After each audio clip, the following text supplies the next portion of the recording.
Hello and welcome to this exciting video. My name is Manasseh and I'm a registered nurse working here in the US. And to become a nurse in the US, you need to take what is known as the NCLEX exams.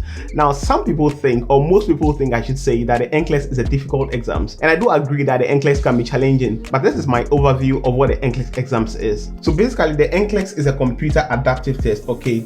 And it is a test that is scored between 4 and -4. I mean, that's what I read somewhere on the website. So with 0 being the median. Now the key to passing the NCLEX exams is to maintain a score that is above 0. Okay, so let's say you have one question.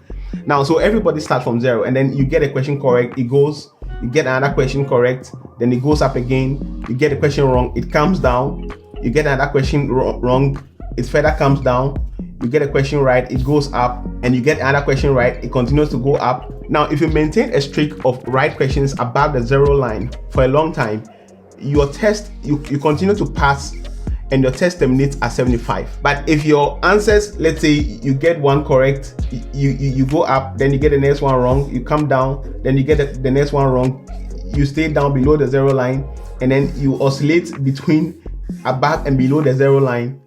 It continues until your test terminates at 150, after which point the examiners will decide whether or not you failed. And all of this comes down to preparation. Now, and in this video, I'm going to show you how I passed the NCLEX in 75 questions. So I got my authorization to test in March 2022, and I wrote my NCLEX in June of the same year. Now, if you are watching this video and you are preparing to take the NCLEX test, your NCLEX test will be a bit different from mine. Your NCLEX is what is called the Next Generation NCLEX. And even though the concepts are the same, the length of questions are a bit different. So as my questions terminated at 75, your questions will terminate at 85, and that is the minimum, and it will continue to as high as 150 questions before you get a ranking as to whether or not you passed or you failed. So let's go to the study materials I used to prepare for the NCLEX exams. And the first one I'll speak about is Kaplan. Now, because I used an agency, OGP, the agency gave us the study materials, and that was Kaplan. Now, for those of you who are not using an agency and are going to take the exam for yourself, I might not necessarily recommend Kaplan because Kaplan is a very good study material. But I think the downside to Kaplan is that it blows the whole study process out of proportion. And the reason is simple. Kaplan has this endless faculty of professors who come to teach you rationale after rationale after rationale, and sometimes you get lost in the whole process. This makes Kaplan very strong in content, but can be very challenging and intimidating. Kaplan has a whole lot of study chapters, and you can study with just the Kaplan study materials and you'll be assured of a pass, but it's going to take a lot of discipline and a lot of hard work because I think it's the most comprehensive study guide out there, but it is very challenging and can be mentally draining. So if you're not prepared for that, my advice would be to look elsewhere, except you're working with an agency that mandates that you use the Kaplan study material. And this brings me to the second study material that I used, which is UWorld. Now, UWorld is one of the very popular study materials or NCLEX study guides out there. They have about 3,000 questions in their question bank, but I used just about 500 because I had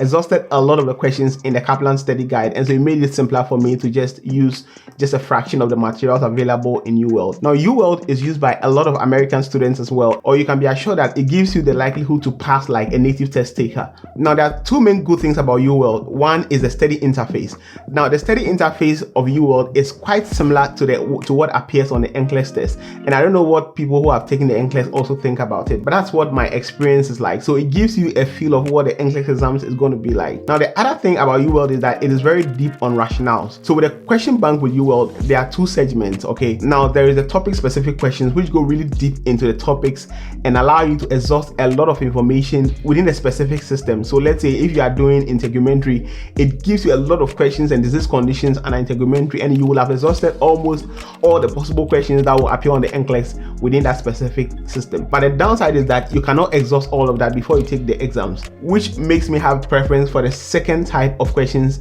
within the UWorld Q bank, which is the randomized questions. So the randomized questions, like the name sounds, is questions from all the various systems. So let's say you have questions from integumentary, you have questions from gastrointestinal, you have questions from endocrine, you have questions from obs and gynae, and so on and so forth.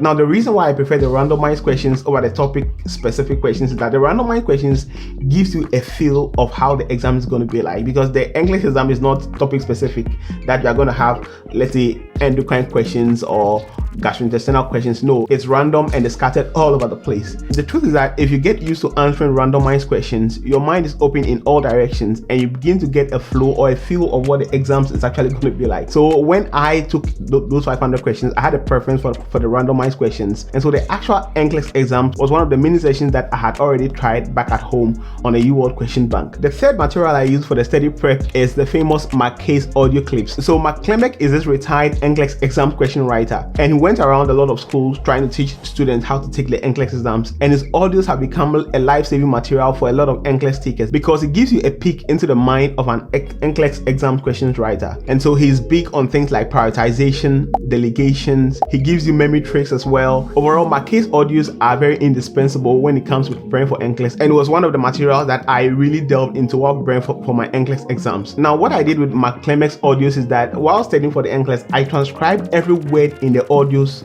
into a notebook. So I had a notebook and I wrote every word out. I mean, a notebook just like this, and I wrote everything out. Now, it's just unfortunate I don't have the notebook here because while I was moving from the UK to the US, I had to pack some of my books back to Ghana, and it was one of them. But I transcribed every word and I wrote it down. Now, the good thing about writing is that once you try to write it down, it makes it easier to stick. And if you ask me, I'll absolutely encourage you to go for Klimek's audios. Understand them. I mean, you can listen to them while you sleep, and like, you know what they say about the subconscious mind, even when you are sleeping, your subconscious mind is still wide awake, and so it builds it into your memory, and once you wake up and you start to go over your notes, you're able to remember some of the concepts you listen to very easily. Now, with Klimek audios, let me give you this cautionary tale. Be sure to double check a lot of the things he says on the audio tapes. It is not because they are just wrong, but it's because some of his concepts may be outdated in the current times, because these audios are well over 7 years old, getting to nearly a decade, and so you need to double check what he's saying with the current trends of the NCLEX so that you don't make some unnecessary mistakes. Now, because for example, Klimek says that the answers can never be all of the above, but during the process of my study, I realized that some of the answers are either one or all of the above, and so you cannot go by just that maxim or by what he said. Another challenge with Klimek is that he likes to use brand names instead of generic names, and so instead of saying acetaminophen, he's going to be telling you Tylenol, and he says that for other medications. But in the NCLEX, what you're going to be saying is generic names, and so try and focus as much as possible on the use of generic names during your study period instead of focusing on brand names, which is one of the things Klimek says. Now, another good thing about Klimek audios is that he teaches you a lot of good tips and tricks to study for the NCLEX exams. One of them that I used and still remember to this day was when he was teaching metabolic acidosis and alkalosis, and he says that as the pH goes, so does your patient. And so, for example, if the pH goes up, it is metabolic alkalosis, and that means that your patient's symptoms will also go up in that regard. So you're going to have things like tremors, which is like an increase in the frequency of the shivers the person is having. You're going to have tachycardia, which is an increase in the heart rate. You're going to have diarrhea, which is an increase in the number of times the person passes stools. You're going to have seizures and all of that. And so it makes a lot of sense. Now, and the reverse is true. So if the pH goes down, the person has metabolic acidosis. And in that case, you're going to have things like bradycardia, hypotension, coma, cardiac arrest, and so on and so forth. And it's one of the interesting things about Klimek's audios. It makes you understand the concept in some playful manners, and it sticks. That's the good thing about it. Once it sticks for a long time. It's difficult to forget them. Now, Klimek also speaks a lot about delegation and prioritization, which gives you a lot of questions in the NCLEX exams. Minimum 15 questions, you are going to get them from prioritization and delegation. And if you listen to Klimek's audio on delegation and prioritization, I think you'll be completely good when it comes to prioritization and delegation. Now, the other thing I'll say is that there are a ton of other study materials out there, but be sure to stick to what helps you. I know there's REMA, which is quick facts. It's good, but it's woefully inadequate. It is for people who have already studied and just need something to freshen their memory. Like the name says, it's a quick facts document. There's also Archer Review, which has a computer adaptive test, which is similar to the NCLEX exams as well. And so try and stick to just one or two study materials so you don't get overly confused, because trust me, if you make the mistake of combining UWorld, Kaplan, REMA, Archer, and the host of the other ones out there, you are going to be confused. I mean, you are going to be exhausted by the quantum of work you have to do, and you will not be able to get the flow of the exams, and it makes it even more difficult for you to pass the exams. And so the few tips that I'll give you in addition to studying these materials is to have a study plan. I used to study about 75 questions every day, and I'll spend 1 hour to go through the content. They say content is king, but routine is queen. You need to build that routine into your study plan, and it's going to make it easier for you to study and pass the exams. The other thing to pay attention to is your rationales. You need to understand the rationales behind the answers, and the reason is that sometimes the questions can be tweaked in a different way, but if you understand the rationale, you never get lost regardless of how the question is presented to you. And finally, be sure to use common sense and trust your gut. And sometimes there'll be questions or concepts that you haven't met before, but because you've studied this over a period of time, your gut instinct helps you understand which is likely to be the correct answer. And I had a lot of those questions, and so after I took the exams back in London, I had to call my wife and tell her that I'll probably have to take the test again because I made a lot of very unfamiliar questions. But I think I was okay because I understood the rationale and I had a broad idea of what this could be, and so I was able to make the right options or the right choices, and I passed the exams at 75, which is something you can do if you choose to. Now, the last tip, but probably the most important, is to be sure to use memory tricks. For example, there are a lot of values that you have to understand, like potassium level, sodium level,